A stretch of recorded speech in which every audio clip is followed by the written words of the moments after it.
మీరు ఎప్పుడైనా గమనించారా? చాలామంది తిరుపతి వెళ్ళినప్పుడు కపిల తీర్థం వెళ్ళి కపిల మహర్షికి దండం పెట్టుకొని ఆశీస్సులు కోరుకుంటూ ఉంటారు. కేవలం ఆశీస్సులు కోరుకోవడం కాదు, అసలు కపిల మహర్షి ఎవరు అన్నది రివర్స్ ఇంజనీరింగ్ చేసి తెలుసుకోవడానికి ప్రయత్నిస్తే ప్రపంచంలోనే ద ఓల్డెస్ట్ ఫిలాసఫీ. ఈరోజు చాలామంది ion philosophy, Jiddu Krishnamurti philosophy, రకరకాల ఫిలాసఫీస్ మనం వింటూ ఉన్నాం. ఈ ఫిలాసఫీస్ అన్నిటికంటే చాలా అత్యంత పురాతనమైన ఫిలాసఫీ సాంఖ్య దర్శనాన్ని అందించిన వ్యక్తి కపిల మహర్షి. భగవద్గీత పారాయణం చాలా మంది చేస్తుంటారు. భగవద్గీతలో కొన్ని సందర్భాల్లో సాంఖ్య దర్శనం గురించి ప్రస్తావించబడి ఉంటుంది. గతంలో 2-3 సంవత్సరాల క్రితం భగవద్గీత శ్లోకాలను సైంటిఫిక్ పద్ధతిలో ఎక్స్ప్లోర్ చేసి రాసేటప్పుడు నేను ఒక దగ్గర సాంఖ్య దర్శనం గురించి ప్రస్తావన వచ్చింది. అసలు సాంఖ్య దర్శనం ఏంటి తెలుసుకుందాం అని చెప్పేసి అని ఇన్డెప్త్గా ఒరిజినల్ సంస్కృత్ టెక్స్ట్ నుంచి ఇంగ్లీష్లోకి న్యాచురల్గా తర్జుమా చేయబడిన దాన్ని స్టడీ చేయడం మొదలుపెట్టున్నాను.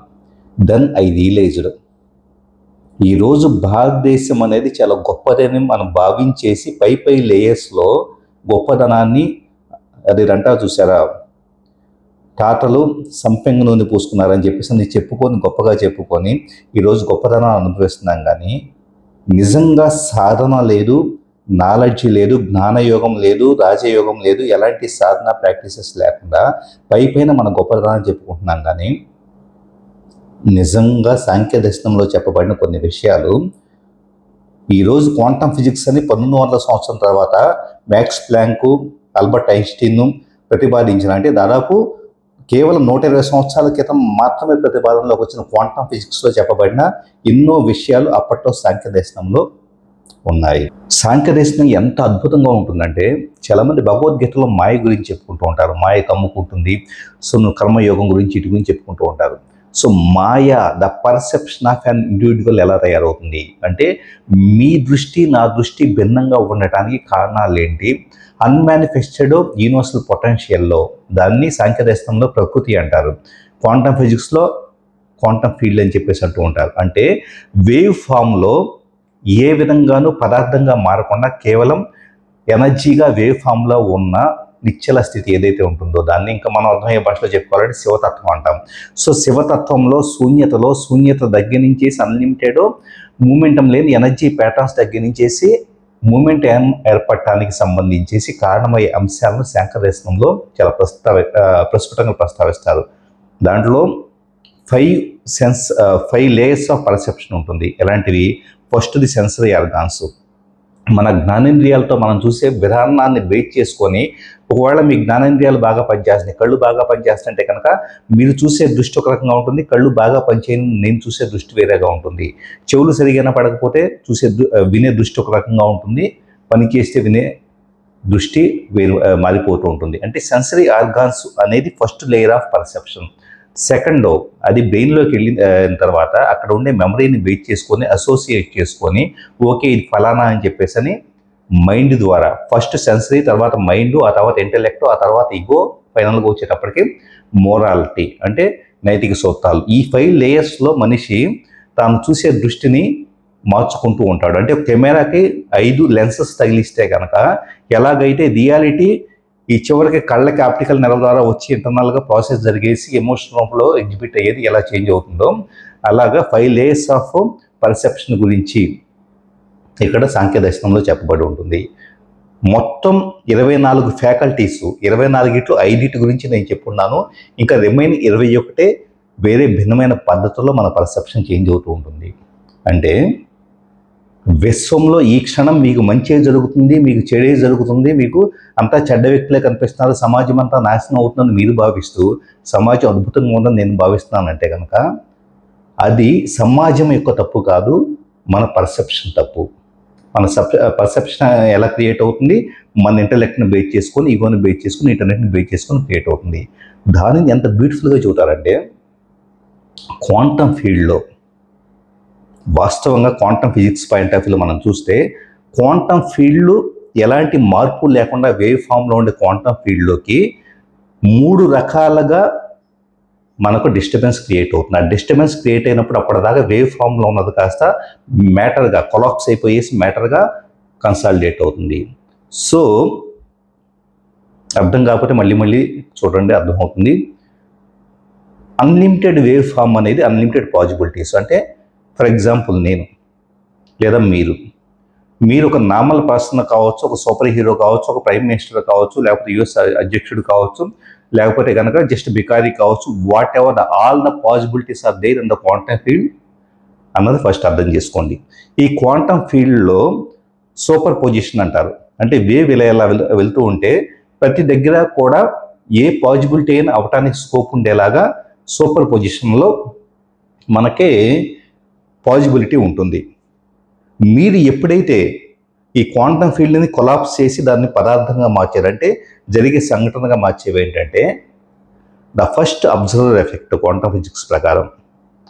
సో మీరు ఎప్పుడైతే నేను హీరో కావాలి లేకపోతే నేను పిఎం కావాలి అని చెప్పేసి ఒక్కటే విషయం పట్ల ఈ అన్లిమిటెడ్ పాసిబిలిటీస్ అలా చూస్తూ ఉంటారో, ఎక్కువగా దాని గురించి థింక్ చేస్తూ ఉంటారో, ఆటోమేటిక్గా observation it self is the, అంటే ఎంత ఎక్స్టెండెడ్ పీరియడ్ అంటే ఒకసారి అనుకోని నేను పిఎం అవ్వాలంటే అవ్వదు.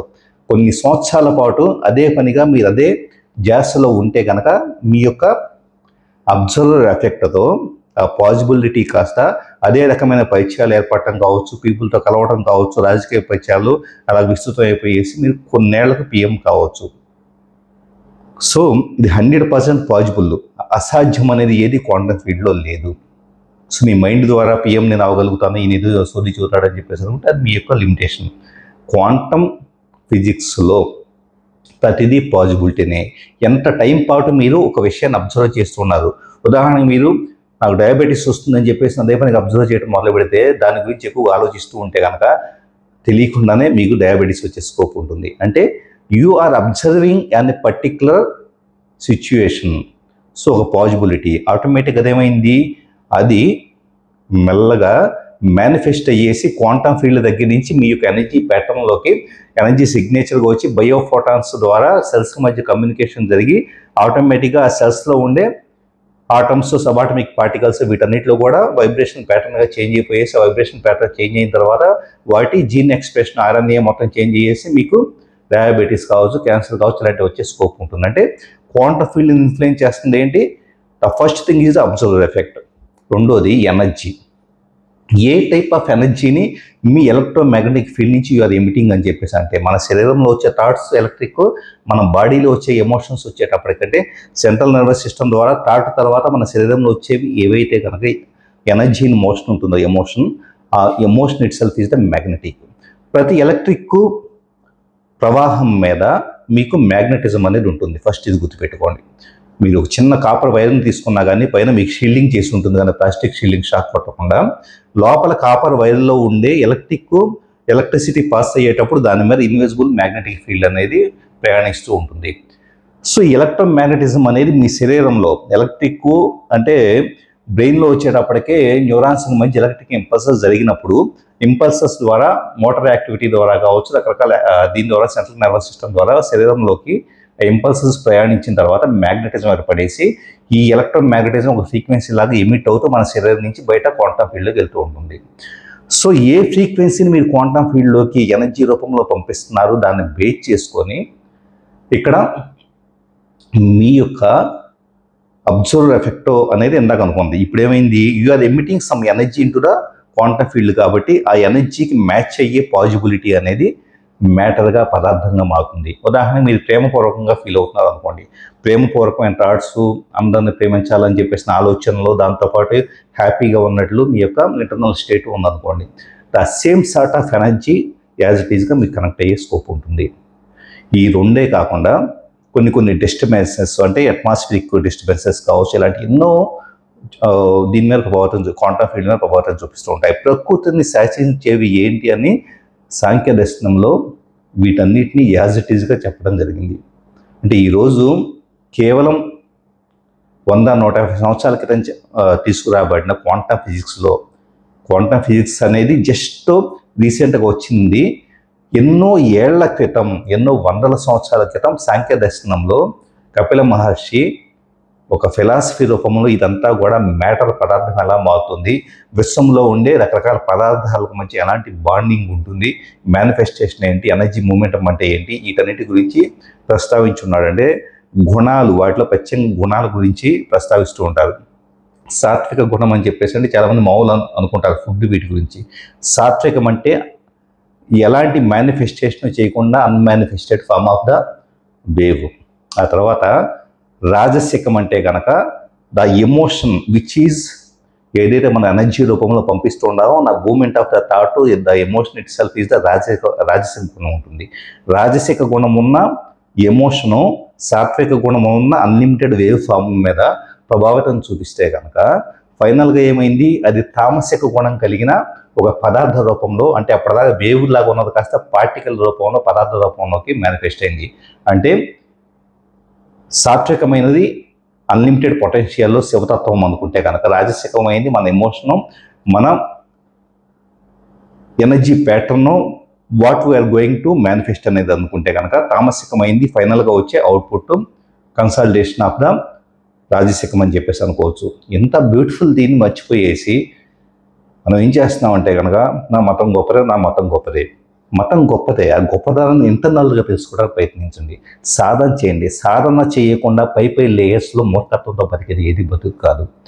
భారతదేశం అనేది ఇచ్చిన ఎలాంటి గొప్ప సంపదని జర్మన్స్, విదేశీయులు ఈరోజు అరుణాచలం లాంటి వాటికి వెళ్తే వేరే దేశాల నుంచి కొన్ని వందల మంది వచ్చి అక్కడ హ్యాపీగా సాధన చేసుకుంటూ మెడిటేషన్ చేసుకుంటూ అన్లిమిటెడ్ పొటెన్షియల్లోకి క్వాంటమ్ ఫీల్డ్లోకి కనెక్ట్ అయ్యేసి వైడ్లోకి వెళ్ళడానికి ప్రయత్నిస్తూ ఉంటే కనుక మనం వచ్చేటప్పటికి సోషల్ మీడియాలో ట్రోలింగ్లు చేసుకుంటూ వాళ్ళ మీద వీళ్ళ మీద బూతులు తిట్టుకుంటూ we are spending the valuable resources given by Indian culture, Indian వేరాసు, దీన్ని మొత్తాన్ని నాశనం చేసుకుంటూ బతుకుతున్నాం. ఈ వీడియో దయచేసి మీకు తెలిసిన వాళ్ళకి షేర్ చేయండి. ఎంతో కొంత పీపుల్ థాట్ ప్రాసెస్లో చేంజ్ వచ్చే స్కోప్ ఉంటుంది. All the best. మరో ఇంట్రెస్టింగ్ వీడియోతో మళ్ళీ వస్తాం. నేను ఆల్మోస్ట్